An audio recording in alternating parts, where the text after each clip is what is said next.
So you want to know the mistakes that you should avoid when you're trying to declutter a home to make it ADHD friendly.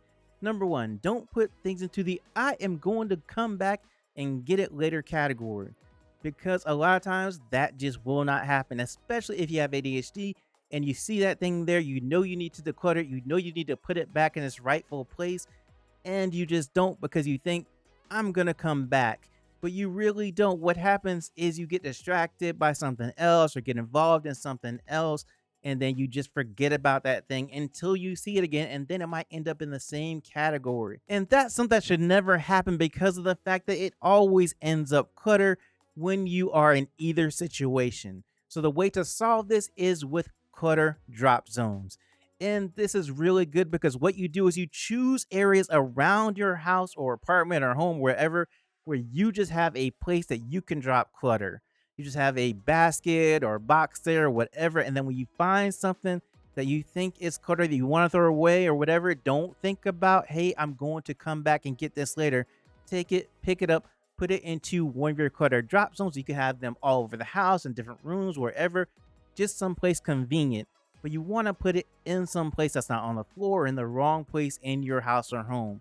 So you have these places to where you can take the clutter that you find and just drop it into another place. And then you could come back and get it and move it around later. Or if you know that you have tried to find something and you're like, maybe it's in my clutter drop zone, you know where to go to look for it. Is that something you really want to keep or throw away? Now, even though you drop clutter in these zones, you don't want to add things to your junk drawer. You don't want to add extra stuff there because of the fact it's called a junk drawer. You already have junk in it. You probably need to get rid of the junk in the junk drawer, but you at least have a place that you know has stuff in it that you just don't know what it is. And so what you want to do is go through there and see if you can figure out what things go to what and get rid of some things. But just don't keep adding there, because what happens is it just gets to the point to where it's so full it may not even open. And then you're trying to finagle it and get it open. And once you do get it open, you have all the stuff in there that you really don't have any idea what it goes to, or if you should throw it out or keep it or whatever. So you don't want to keep just adding stuff to it, especially in a house made to be ADHD friendly, because that's just going to be one thing that either of you look in and say, wow, there's a lot of stuff in here. And that sometimes creates a little bit of anxiety. And you don't want to have a place to where there's just random stuff in a drawer. You want to try to figure out, okay, how can I make that drawer more organized? Why am I holding on to this certain thing when I know I don't have that thing anymore that it goes to? I found it finally, but I've already gotten rid of that thing. Why am I holding on to this in this drawer? So go through there and clean that out. And moving on, you don't want to bring extra clutter into your home by buying something impulsively that you just had to have that you may not really need.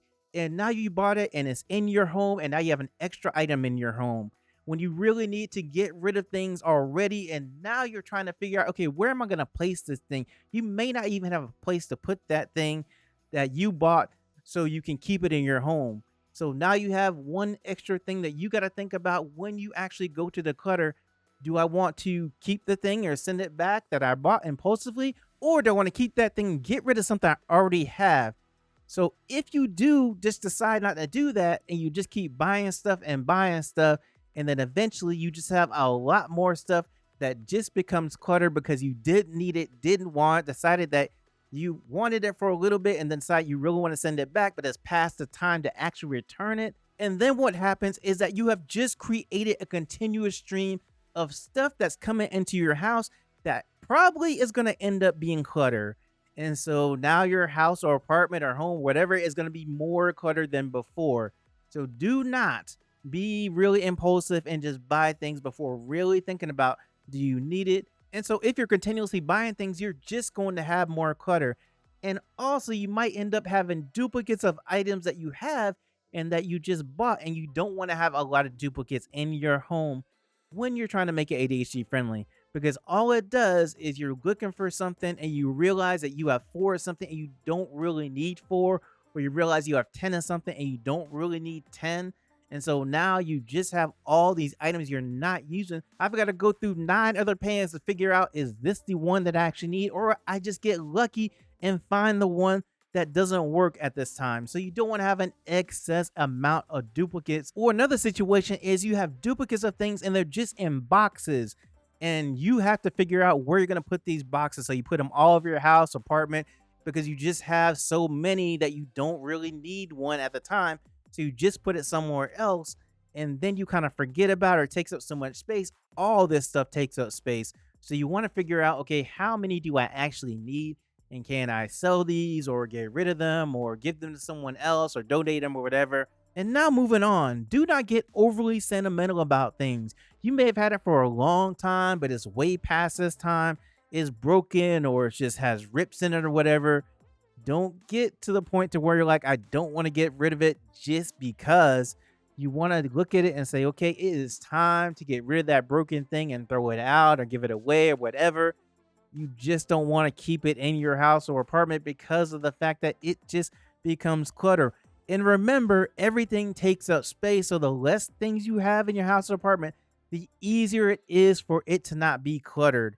And so when you are getting rid of these things that you just had for a long time that are way past that time, then it gives you space to put other things there or just make your house look uncluttered or decluttered. And when you do have less clutter in your home, one is less chaotic for the person that has ADHD, and it makes them feel a lot more comfortable. And so it just helps you to have just a better environment in your home. And by the way, if you're trying to declutter, don't wait around to sell things.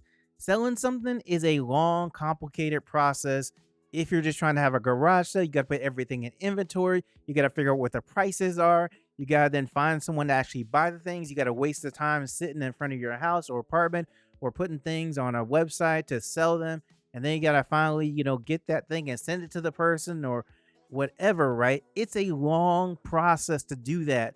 And so if you're thinking about, I'm going to declutter, but I'm going to wait until I can sell everything, then you're just going to have things just sitting in your house. It takes a ton of organization to sell something. And so if you're waiting around to do that before you get rid of something, you're going to be holding on to things for a lot longer than you think. And they are still going to be cluttered in your home. And the whole point is to declutter your home, to make sure that you have less clutter in your home, to make sure that you have more space in your home. And by the way, you need a plan for cords. All your cords you have around your house, you may not even have them organized or labeled, but you need to go through them and find out which ones go to which things. And do you have bad cords? Do you have cords that you just don't have any use for anymore? You need to go through and figure out the ones that you actually need. And the reason this is because we all have, generally, most people have a lot of cords in their house. And when you ask them, okay, which cord goes to which thing, they don't know. And then when you look back there and see where the cords are, they're all just tangled in a mess. Or you think, hey, I might have a cord to help you with your cell phone to charge it. And you go through and look and discover throughout these 20 cords that you have, you don't have the one that you actually need. So it might sound silly, but you definitely need a plan for cords in a house when you're trying to make it ADHD friendly, just to take down the frustration level and so that you can do things more efficiently. And moving on, this is important. You do not want to organize before you declutter, because otherwise what's going to happen, you're going to organize, get your apartment or house all nice and neat and organized, and then you go through and see things that you should have decluttered, and now you got to go through and then declutter those things and then reorganize things because now you have more space, or you put something somewhere because it just fit right there, but now you know that thing will fit somewhere else and you can put it there, and then that changes the adjustments of all the other stuff in that area. That may change the adjustments in the house. And so you don't want to organize until you've gone through all your stuff, decluttered everything. You know that you don't need to declutter anything else. You just have a little bit more to declutter. You haven't decided that if you want to keep that thing or throw it away or whatever.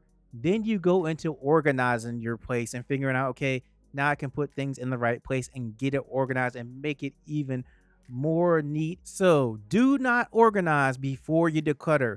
Now, I do have a video that goes over mistakes to avoid while you're organizing your ADHD home. You can watch that video right here.